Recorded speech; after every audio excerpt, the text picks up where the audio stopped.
folks, welcome to our Georgia suburban homestead. Charlie and I are slicing up Granny Smith apples that were locally grown, local to the mountains just north of us about an hour, so that we can make fried apple pies later on in the winter. And there will be videos on how to do that. We did a video on slicing peaches and the sound was messed up, so we're hoping that the sound will behave this time.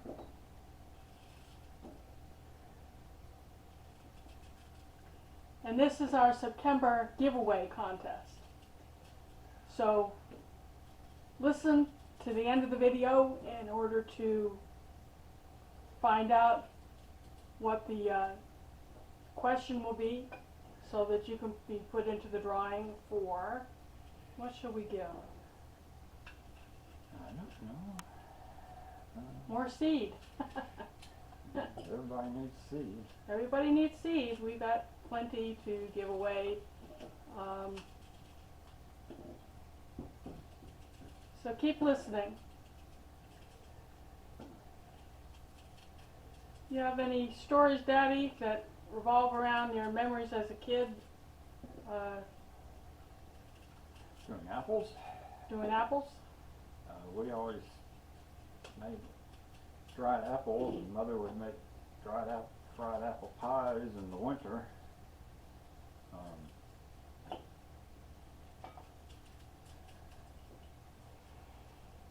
Want your apples about that thick?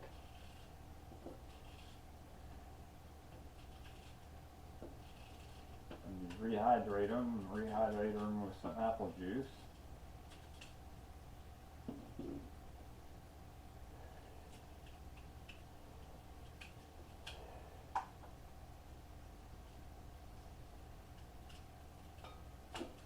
So, in the first video we are also drying hot peppers. And they dried for 3 days at about 115 degrees. And I just took them out of the dryer, which is over here. It's a restaurant grade dehydrator. 10 shelves. I kind of meant for that to be in the middle so we could. I think that makes more sense, don't you? So we could have dried peppers. I'm going to be designing or playing with pepper flakes for meat rubs. But 2 of the trays weren't dry yet, so they're going to be in the dryer with the apples, which reminds me of a story. So, At my first newspaper job, which was the Gainesville Sun in Gainesville, Florida, I had a fabulous editor, Diane, who was married to one of the professors over at the University of Florida, who happened to originally be from Korea. Now in Korea, they don't eat corn. What do they think of corn, Charlie? it's pig food. It's pig food. Mainly filled corn, is dry filled or flint corn is what they were used to. So, being a Southern girl, Diane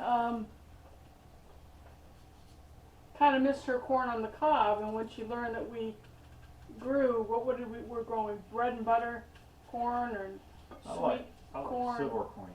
and Silver Queen, she kind of asked me.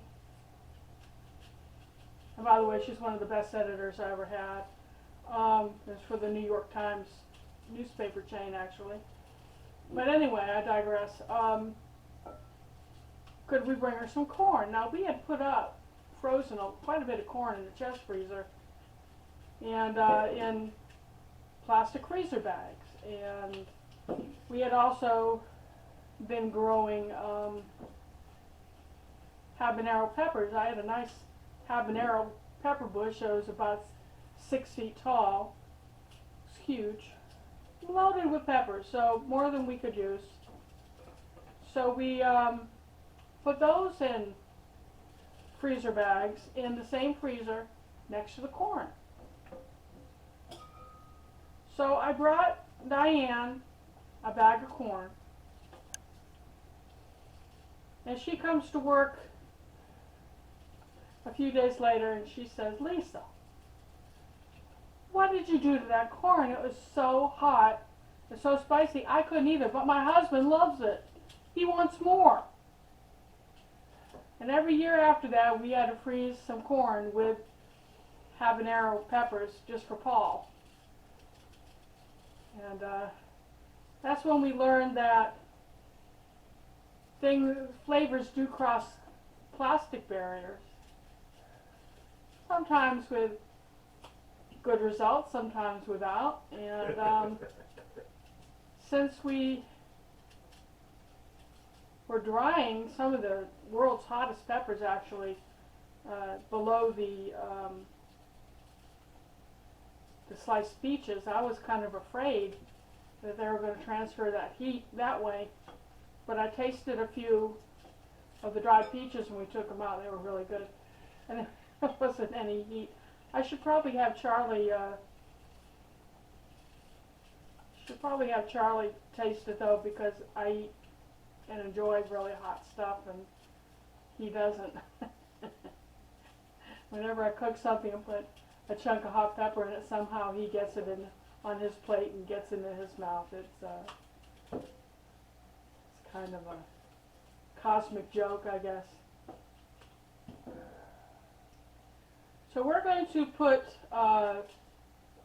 these in the dehydrator at, I'm going to up the temperature a little bit to like 122. See if it'll take less than 3 days, or fewer than 3 days, as Diane would correct me. Because we got more peppers coming to dehydrate. Almost a constant supply now. And I'm determined not to let anything go to waste and to dry as many as I can. I do have pepper pods for sale on Facebook Marketplace for those of you who don't want to garden or grow the super hots. I've got super hot pepper pods and what else do I have? Ahi charapita, which Charlie got in his mouth last night with the chili. Couple of times. He had the only 2 ahi charapita that I put into the chili. Both ended up in his mouth. 3. I found one this morning, but I was lucky enough to find it before putting it in my mouth. So if you would like, if you'd like to compete,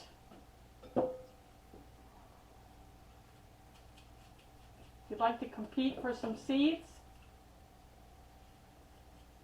I'll send you 5 packets of seeds, a combination of seeds that we collected from the farm here, and or the homestead, I should say. You can't really farm on an acre.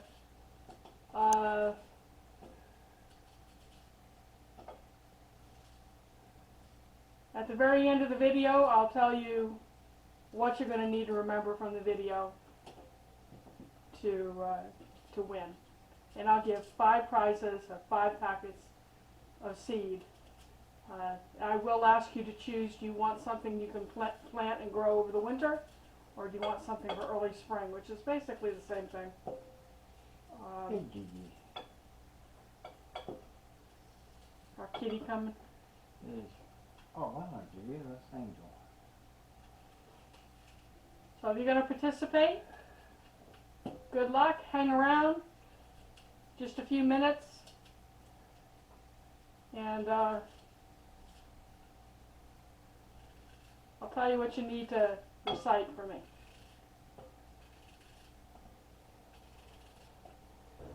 So, we've done 5 racks of the Granny Smith apples, and we brought in fruit flies with us somehow. And we're doing 1.5 racks Asian pear. I have a story about the Asian pear too. We planted a tree when we moved here in 2015. It grew really fast. First year it gave us a handful of fruit. The third year it was loaded with fruit. I mean loaded with fruit. Probably about 10 or 12 feet tall. Yeah. And we watched it and we watched it and got to the point where we thought it was about ready for picking. Came home and every single darn one of these things had been stolen. Charlie at first thought it had been a raccoon, and I said a raccoon doesn't carry every piece of fruit off the tree and not leave 1 or 2 on the ground. Some human had watched the tree, knew what the value of the fruit was, came and stole it. And ever since then we've had, what's it called, red cedar blight? Cedar apple rust. Cedar apple rust, so we had to bring the tree down. We never got any fruit past that first year it produced for us. Oddly enough, when we lived in Opelika, Alabama, we had one of these pear trees. And again, we came home from work one day and all the pears had been picked. So, lesson learned, don't plant your Asian pear tree where the public can get to it. Someone will steal it. Both instances we're not like downtown. We are out in the country. People have no shame. So, I'll put the questions. I want you to answer 3 questions I'm going to ask down below in the comments. And the first 5 people who answer the 3 questions correctly will get 5 packages of seed.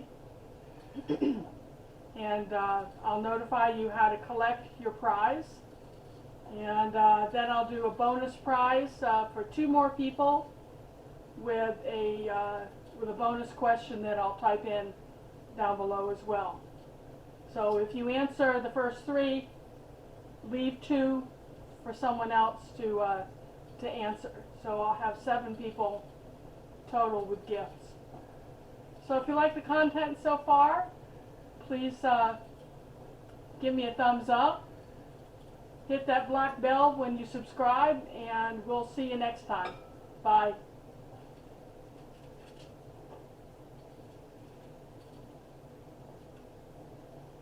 Did you try these? No, I haven't yet.